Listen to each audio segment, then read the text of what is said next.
and having done a lot of research related to the various adolescent health problems. And I would like to say one thing, that talking to the pediatricians and the adolescent experts of Kerala branch of Kerala state is something like showing a candle to a sun. That's what, because Dr. M.K.C. Nair, the stalwart, has been guiding and training each one of you and taking this adolescent program forward, which is very close to his heart, with passion. And I learned a lot from him. And I learned a lot from Dr. Swati Bhave. These are the two people who are actually role models for each one of us who have inclination towards the adolescent health. I would also like to acknowledge, when he started PG diploma on adolescent health way back in 2004, my circumstances did not allow me to attend it. However, I did make an attempt to do the self-training and equip myself so that I could contribute towards the adolescent health in various forums. So that's what I have been doing. And I've learned a lot from Dr. Bhave. That is the other thing which I wanted to express. There is a lot to learn. Now, with these words, I would like to start with my presentation, and I would just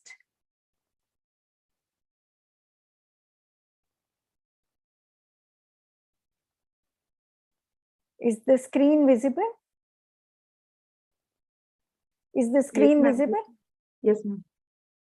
Yes, ma'am. Perfect. Great. I'm very happy about it. I'll just move on. Yeah, it's moving. Yeah. So one thing I'll be covering, I'll not be discussing the case scenarios, because you are all been quite comfortable about it, and you have been.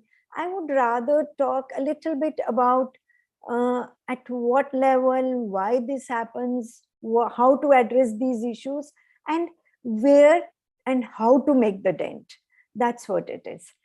So this is the population pyramid. And as we see, for the Indian population, ours is a young nation, and there is a large population between the age group of 10 to 24 years, that is the adolescent and young adult, who have a lot of implication towards the health later on in life while they have to steer this country. So I just wanted to say that I just wanted to show a little few figures related to, just 1 minute. What is the mean age of tobacco consumption amongst men more than 15 years? And this is all the latest data which shows the amount of tobacco consumption, because this starts right during early adolescent period. And look at the central part and the northeast and the eastern part and a part of Gujarat where the incidence is very high. One thing one must note, that in Punjab, though it is less than 30% and in the southern states, but in Punjab, it is actually Urta Punjab. It is so much, the drug consumption is rampant over there. So this is one thing. Another thing which I wanted to bring out, the difference between the divide between the northern states and the southern states. The next is the alcohol consumption. This is another graph which I wanted to bring into attention. Again, the alcohol consumption is higher in the few of the northern states, the eastern states, and definitely Telangana, Chhattisgarh.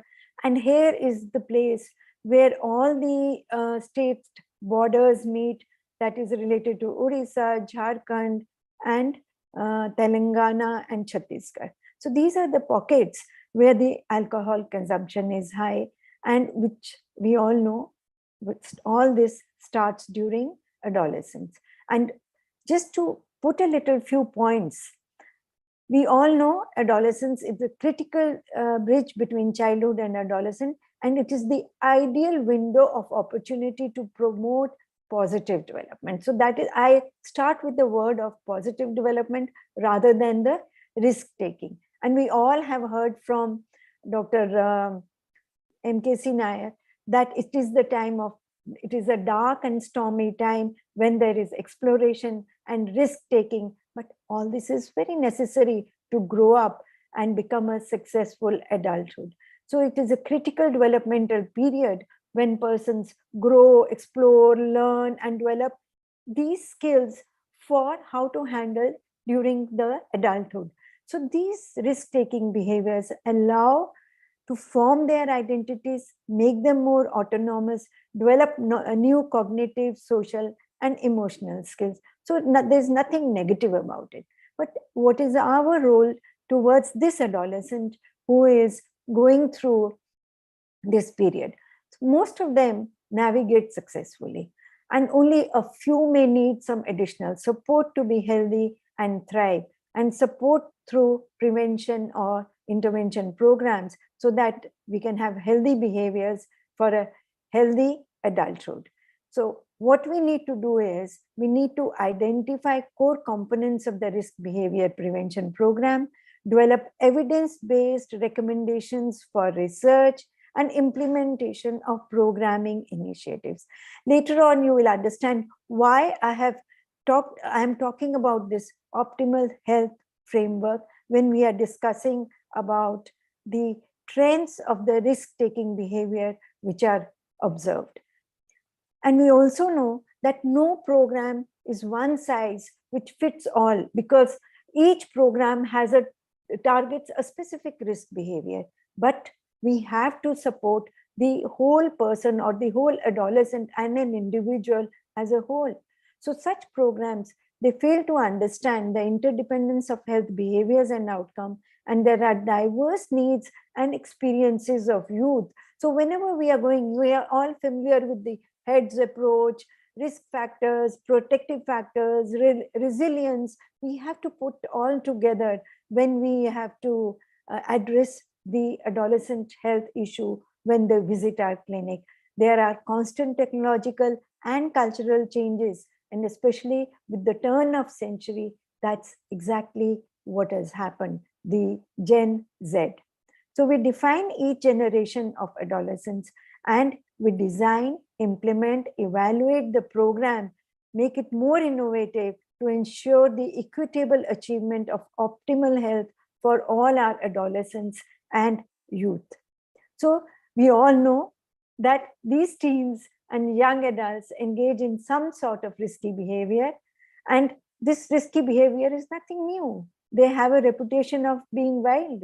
They, like most stereotypes, there is truth in that image. We all know that the teens need to explore, but if it becomes a habit, it can be dangerous. So it goes hand in hand, their need to explore, discover, and grow, which I was talking about in the few slides earlier. So the psychological and physiological changes in adolescent body and brain contribute towards this risk-taking behavior, of which all of us are aware of it.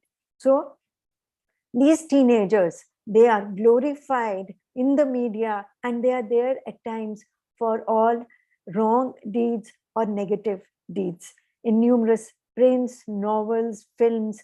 So the teen risky behavior isn't entertaining in real life. It is rather scary. So the psychological and emotional necessity at this age in life, and we all know globally, accidents, homicide, suicide, top 3 causes of death in teenagers, not only in the developed countries, but also for our own country. And all these 3 stem from the risky behavior. So the 6 priority adolescent risk behaviors I'll be talking about play a crucial role towards the death, disability, and the social problems related to the adolescent age group. In 2010, CDC said that amongst the 15 to 24 years, 12,341 died due to unintentional injury, 4,678 died due to homicide, and another 4,600 died of suicide. So knowing these teen risk behaviors can help keep teens safe, prevent injury, violence, and even death. So in India, like the rest of the world, adolescents face challenges to their health and well-being. In the study conducted related to the global burden of disease from India showed that in this age group, mental and substance abuse disorders accounted for 12% loss of the daily life. 13% of adolescent health loss is in India is attributable to these behavioral risk factors, that is unsafe sex, poor nutrition, smoking, alcohol, and drug use. These exposures are actually the stepping stone of non-communicable diseases about which we have been talking about. So the injury is another serious problem which accounts for 20% of premature death and disability, and the most vulnerable to sexual abuse and intentional injuries, which also result in intimate partner violence and self-harm. So moving forward, I'll be now talking about the adolescent risk-taking behaviors, and I will be covering what is risk-taking behavior, why risk-taking behavior, what are the adolescent developmental factors which are responsible for the risky behaviors, the trends in US, Indian scenario, prevention framework, implications of healthy risk-taking, and addressing these issues, and some take-home message. So the risk-taking behaviors are normative and adaptive part of adolescence, which I talked about. They are more prone than other age groups to participate in the adolescent risky behaviors, which we have been talking about. And engaging in unhealthy risk behaviors leads to adverse outcomes which threaten the health and endanger people around them also, like case of reckless driving or violent aggression. And we all know that almost every single day in US, there is a gun culture. So there is shooting in some part of US. And so they are not only risking their own lives, but they are risking lives of innocent people, children, and the population at large. And they are struggling with the gun lobby, the banning of guns, and very many other things. So what is our role? Our role is to impact these unsafe behaviors and outcomes, and this because this is a public health issue, and we share the responsibility because of the cost of these behaviors, and we need to bring these adolescents onto the path so that they can have their healthy life and promote and prevent efforts in improving the multidimensional health of this adolescent by reducing the negative consequences which are associated with unhealthy risk behaviors. We are all very much aware that there are neurobiological changes during adolescent development, which takes them through this risk-taking and experimentation, and they have a real and destructive impact. And the adolescents are viewed with the synonymous of storm and stress, which is being talked about since 1999. So the public perception of the adolescent risk taking entails negative connotations, a deep-rooted societal view that is destructive. That is why at times we are by and large talking about some of these negative thought processes which really kind of disturb us in our day-to-day life. But everything about the adolescent risk-taking is not negative. It is actually a precursor to the assumption of adult rules. It helps them become autonomous, explore their own identity, forge social ties. So risk-taking is normal part of transition away from childhood, state of parental and caregiver dependence to exploring and acquiring independence and self-identity. So we do not have a negative connotation to the adolescent risk taking unless and until it becomes habitual and it harms the others. I remember Dr. MKC always, he used to say, the dictum for the adolescent is, do not harm yourself and do not harm others. So I always quote this in whatever forum I am there. So why adolescent risk taking? We all know that the teenage brain and the young adult brain is under construction till the age of 25 years. So there are neurobiological changes which influence and to the young people to seek out novel experiences, and through exploration, experimentation, and risk taking. And so this also helps transition from dependence towards independence and self-identity. We all know that these risk-taking behaviors are more related to the unhealthy risk-taking behaviors are sexual activity, binge drinking, tobacco use, and drug use across these ages. These hormones are also, it is the play of the hormones.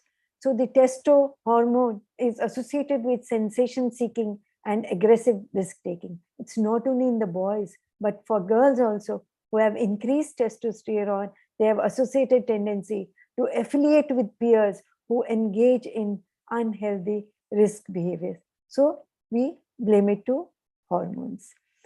So neuroscientists have carried out studies and they have investigated, and they say that increases in gonadal hormones may contribute to risk-taking behaviors by altering the neural responses to risk and response awards.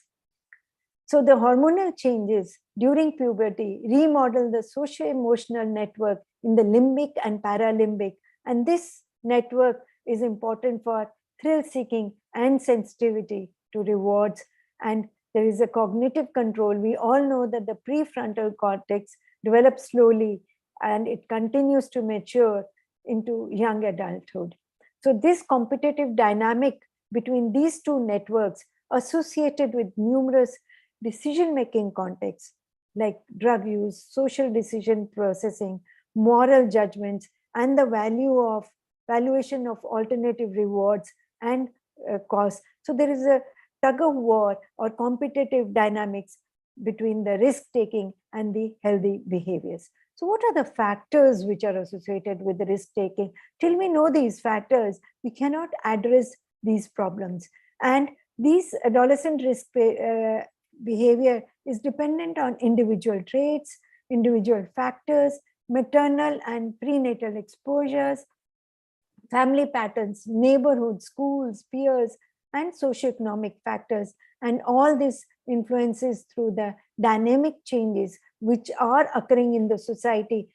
Each decade, we find changes in the society, and they can make the adolescent more shift him towards risky behaviors. But there is something inherited in this adolescent for this risk-taking behavior. The impulsivity, the sensation seeking, the self-regulation, impulse control, working memory, response inhibition. So, it has been found that the higher levels of impulsivity, even in children age 3, is associated with drug use and aggressive behavior in adolescent. The sensation seeking tendency and the new thrilling experiences. The other influences which influence these risk-taking behavior are the single-parent families, then there are role models within the families, then their parents' own risk-taking behaviors. They all point towards these risky activities. Then there is the stress. Stressors are definitely, they lead towards physical, emotional abuse, emotional neglect, parental substance abuse, exposure to family violence associated with poor health outcomes. So the experiences of stresses in childhood lead to difficulty with emotion regulation, response inhibition, and executive function, and they are more likely to fail in school. And further, it is compounded by, because they get associate with peers which engage in substance abuse. So the peer influences can be positive, can be negative. The peer influences operate independently, or they may operate concurrently. There can be direct peer pressure, or it can be through modeling, or through group norms, or through some structured opportunities. So with the presence of peers, prefer for immediate rewards and engage in more risky behaviors, even when aware with potential harms. So the peer group congregate in, they all, the ones who are actually into negative behaviors will move towards those groups who are already in conflict, and therefore they all flock together for the negative behaviors. Then there is, we all know, poverty, social norms, and all these availability of the firearms and all these drugs in the community also influence. We all know, talk about the technological influences. The rapid rise of new technologies have expanded ways in which adolescents interact and spend their time. So the social media is the primary way for the teenagers to engage in technology, and social media has a substantial influence on adolescents' social norms because it's simple, fast, and there is peer endorsement. And we all know that they use technology for texting, gaming, streaming, recording, and the worst part is texting while driving. So there are adverse consequences that outweigh the potential gains and may delay or harm adolescents, but all do not engage, though many experiment with them, and serious problems are there. And so when we talk about unhealthy adolescent behavior, it is in 5 dimensions of optimal health.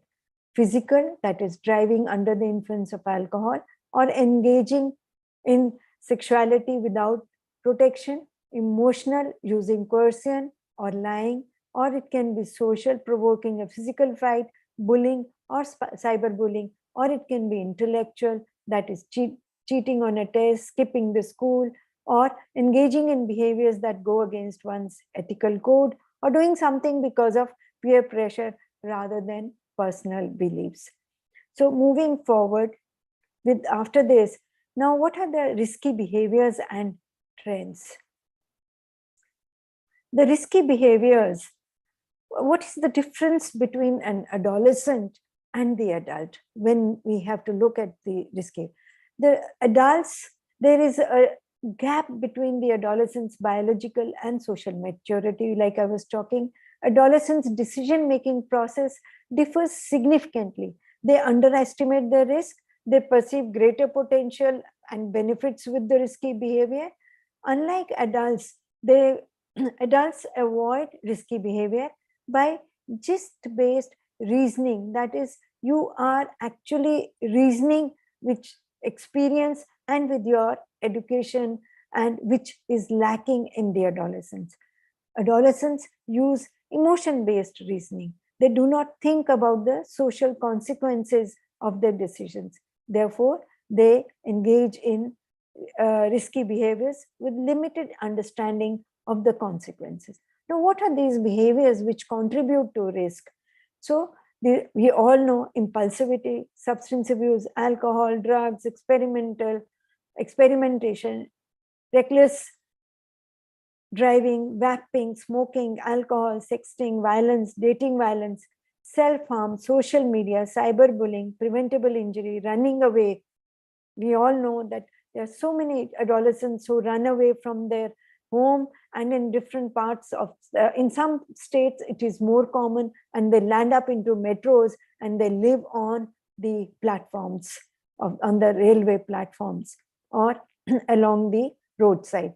illegal activities, risky sexual behaviors, unhealthy dietary behaviors, and technology addiction or process addiction. So I'll first talk about the behaviors which contribute to violence and unintentional injuries, that is carrying weapon. I was talking about carrying guns, physical fight, experiencing violence, physical violence, dating violence, and avoiding school because of the lack of safety, and bullying, and considering or attempting suicide. So violence is umbrella of violence is actually increases the substance abuse behaviors, sexual behaviors under the influence of alcohol, and lead to violence in the form of sexual assault. See, so many rapes are taking place, and all this is because we have accepted violence as a part of our life, and that is what gets reflected in the behavior, and it's quite common across the country, but more so in North, because I have witnessed quite a bit in the northern states. There are behaviors which contribute to unintentional injuries, which are related to mobile phone use, driving, not wearing helmet, not wearing seatbelt. But see, I just wanted to highlight the trends which are taking place in US. They have shown that the fatal motor vehicle crashes, they put into place all these interventions at the turn of century, and we have found that over a period of almost say 14-15 years, from the last decade of the last century to the current times, the incidence of fatal motor vehicle accidents has come down in US. And now I'll talk about the alcohol or drug use, because alcohol use is socially sanctioned with maturity. But if the same thing is happening in the adolescents, it is viewed as a risk-taking behavior and not healthy, because they are neurotoxic to the developing adolescent brain. But for adults, the yardstick is different.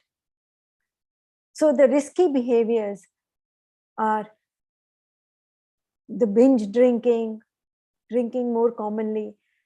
They've also found that the adolescent alcohol use has declined since 1991 in US, from 91 to 2017.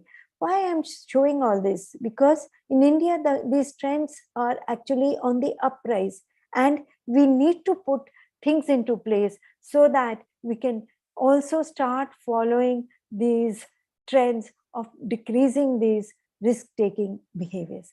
Then there is related to sexual behaviors. Sexual development is critical task for building or establishing the adult relationships. So it is important to support healthy sexual development and prevent negative health outcomes. But it becomes risky in cases of unintentional pregnancy, early intercourse, multiple partners, unprotected activities, and in consonance with alcohol and drugs. They also found in US that the trends related to sexual behavior have also started declining in the US. Similarly, the teenage pregnancy rates have come down in the US. But yes, the cigarette smoking has come down, but vaping has come up. And so the cigarette use has definitely again shown a drastic fall from 70% to almost 30%. But the e-cigarette use has become quite high, to the tune of 20% in the high school. So the vaping is common and it is easily available. It is legalized kind. Unlike in our country, where the e-cigarettes have been banned, because they ask, How come you could ban it? I remember having attended this meeting on behalf of Indian Academy of Pediatrics to be signatory in Nirman Bhavan on the 6th floor, which is related to NCD. And that in that meeting, IAP became the signatory to ban e-cigarettes. So the e-cigarette use in the past has increased. It is more so amongst the white, the Hispanics, and definitely more amongst those people who can afford. And this is the trend which we are seeing in the metros. I'll not talk much about the unhealthy dietary behaviors. We are all very familiar with the adolescent and the childhood obesity and what needs to be done about it. Similarly, for inadequate physical activity, we all are aware of the fact how much time has to be spent in front of the screen. I'll just come to the Indian scenario. This is an article of 2017, which had talked about the reproductive and sexual health, including HIV, and we have found the trend that it has been on the rise ever since the turn of the century. From in the past almost 15 years, this trend has been increasing. Similarly, the nutritional health has also taken its toll, and obesity is on the rise. Similarly, mental health issues amongst the adolescents have increased, especially in the southern part of this country. Addiction disorders among adolescents have increased. The nicotine users and especially the urban living, there is more positively related with smoking and consumption of alcohol. Accidental and intentional violence is also on the rise in this country and pretty high in some parts of this country. Non-communicable diseases, prevalence is also increasing. So I just wanted, this is another study which was conducted in the north by AIMS in the rural setting in 2019. It has been published, where again they found that the tobacco use in somewhere to the tune of 30%, alcohol use to the tune of 20%, and substance abuse, fortunately, a little less to the tune of 4%. And these figures have not changed much. I had carried out these studies in the early 2000s, and these figures are, even we had noticed some of these figures when we had conducted these studies in the school. Then there are these injuries and violence-related activities related to the youth and the sexual behaviors of the young adult population. So these are the things which they had analyzed. Now, what are the principles of managing risky behaviors? It has to be managed. The optimal health has 5 dimensions: physical health, emotional health, social health, spiritual health, and intellectual health. So under these things, and we all are aware of the fact that the prevention is the crux of everything. That is the primary prevention, that is preventing the risk factors and intervening before the disease happens, or secondary prevention, that is early identification and stopping the progress of the issue. And then tertiary prevention is the treatment and rehabilitation. So this is the public health prevention network, which has got 2 overlapping models, that is health promotion, prevention, treatment, and maintenance, taking into account the individual, the community, and the society, and looking after the identification. I am not going to talk much about these individual ones because I'm in fact dwelling more on a larger perspective of what is our role as a pediatrician in the community, how we have to go about handling some of these issues. So we all know that we have to handle this developmental constraints, stressors, social determinants, so that we can have a healthy outcome. So it is, some of these are modifiable risk factors for primary prevention, which we should focus on, and so that we can avoid and discontinue these behaviors and prevent the adverse health outcomes once these behaviors are socially acceptable or age appropriate. Yes, behaviors are difficult to prevent, and societal changes and attitudes, they change with age. The alcohol use is harmful to the brain development, and therefore we have a minimal age of legal drinking, but it gets its sanction once they become young adults and for social drinking norms. Similarly, for the sexual behavior, it should be prevented. Unintended pregnancies should be prevented, but it also focuses on teaching to the skills related to handling pregnancy. Then there are protective factors and the risk factors. Protective factors related to environment, and there are different risk factors which add to the adversity. So we have to have a safe, positive, pro-social, adaptive risk-taking, which allows to explore and become more autonomous, enabled to challenge values, morals, and provide opportunities towards life skills. And we all know the answer to handling all this is life skills, and life skills. That is making decision, problem solving, and being realistic and taking care of the people around you. So the healthy risk benefits are important, which are socially acceptable. And these are the physical, participating in a team sport, trying new food, emotional, reaching out for people, apologizing for mistake, public speaking, asking someone out on a date, intellectual, that is enrolling in challenging courses, applying knowledge, and the spiritual, that is experimental, minting with different value systems and identities, and volunteering for good cause.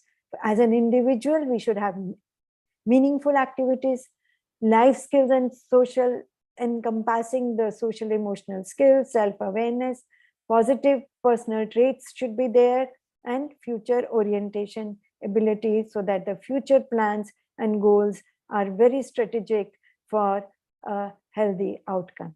There should be a positive school climate. The technology should be used in a positive way, and so that one learns new information, means of communications with others. Then we have to take care of the physical health, that is substance abuse, sexual behaviors, emotional health in terms of CBT, motivational interview, meditation, mindfulness, and the social health related to communication skills, problem solving, social norms, social support, spiritual health in the form of morals, spirituality, and setting goals, and intellectual health.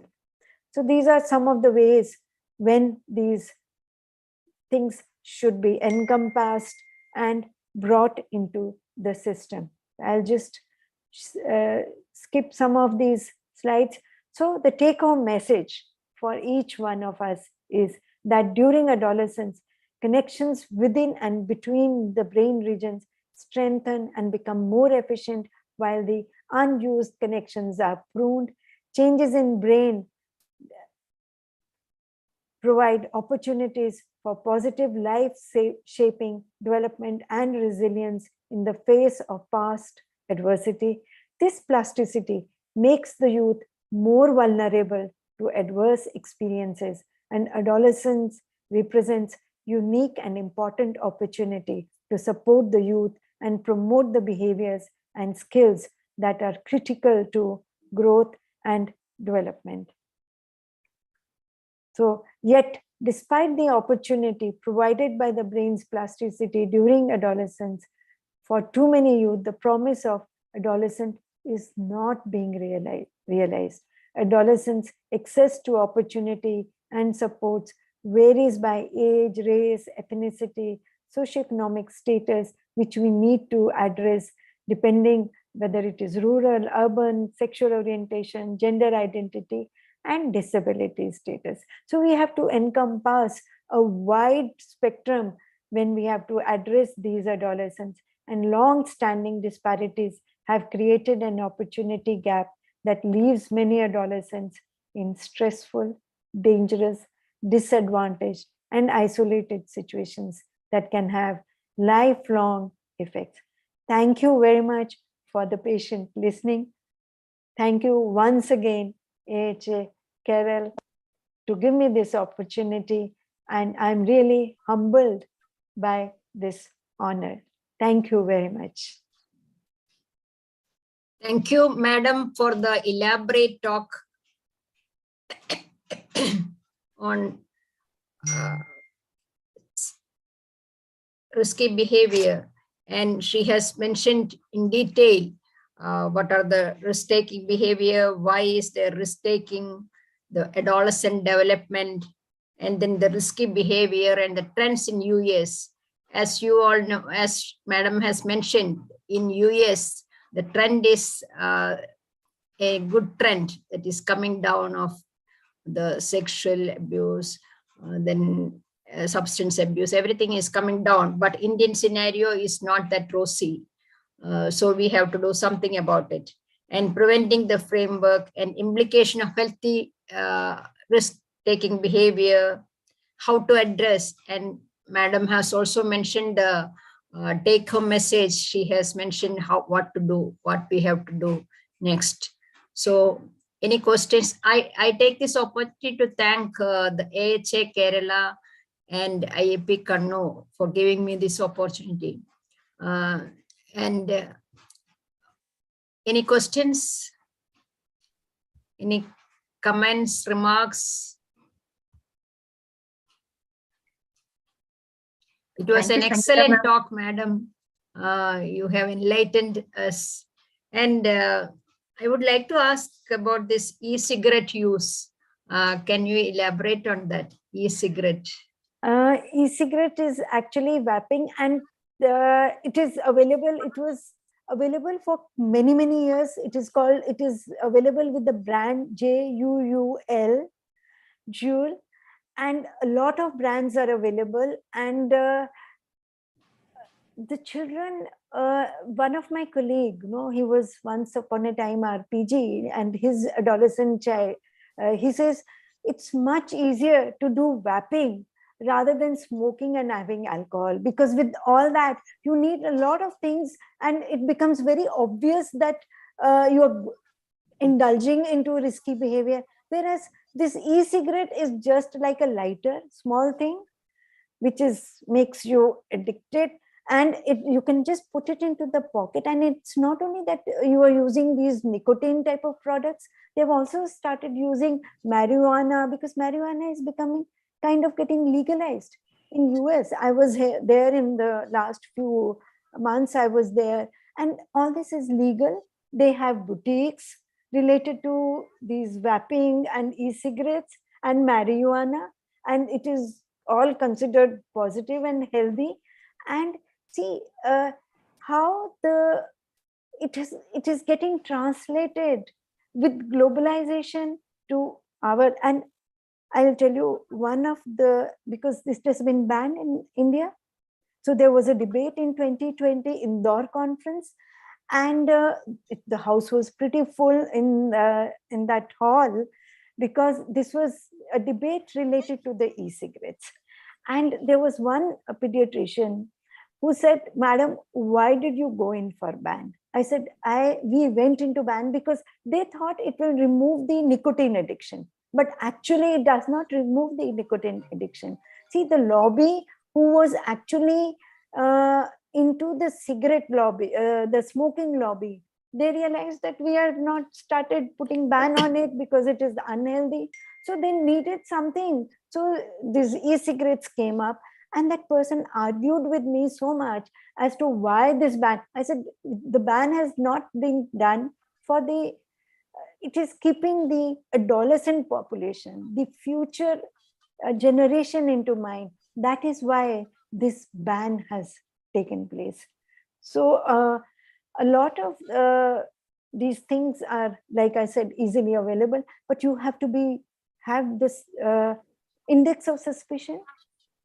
Because I know one of the pediatricians, she mentioned her sister is in Mumbai, and she said that her nephew is repeatedly going on asking, today I want $2,000 for a party, today I want this much money for partying. I have a suspicion that he's into vaping and drugs and all. So you can imagine how these things, whatever I talked about, it may not be sounding very practical for our day-to-day practice, but this gives a direction to how we have to move with our next generation, with the how they are behaving in the family, in the community, and it basically addressing some of these issues in larger perspective for the future generation whom we have to look after. So anything more, Dr. Parvati, you would like to know about this? Because I'm quite passionate about this. And you know what I did? How I became aware? When there was to be a journal club a few years back in my institution, I purposely gave this topic. I used to select all these recent topics to give it to the residents so that they are aware of it. My pediatrician faculty is aware of it. So that's how I used to bring in these topics. Everybody should be aware of such things. And Madam has rightly brought out the positive risk-taking behavior towards independence and self-identity. Thank you, Madam, for that. And as you have mentioned, do not harm yourself and do not harm others. That's also a great message. So any individual situations anybody wants to kind of share or discuss, or so that it can be kind of a experience sharing, but I know time constraint is there.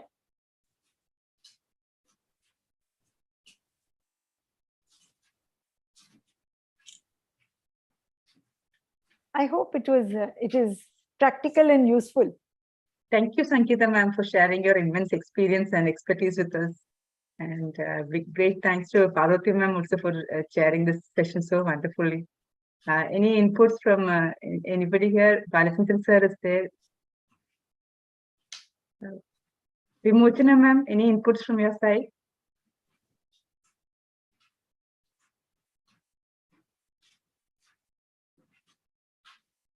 I purposely omitted the case scenarios and the various those. I found that one should always have a little larger perspective with something and a different level, so that one can move on further. That's why I had put this rather than just plain and simple case scenarios. Yeah. So this was my take on this presentation. Thank you very much for the patient listening. Thank you, ma'am, for the wonderful presentation and for enlightening us with your vision. Is there any more doubts from the audience? Then we can clear it at once. If not, with all your permission, shall we call it a day? Thank you very much, and good night, and happy and good evening. Good night and happy Diwali. Happy Diwali. Happy Deepavali. Thank you very much. Thank you very much. Thank you, madam. Thank you, madam. Happy Diwali to all. And good night to all dignitaries who have gathered here. Thank you from IAP Kerala, AJ Kerala, and IAP Kannur. Thank you. Thank you. Good night.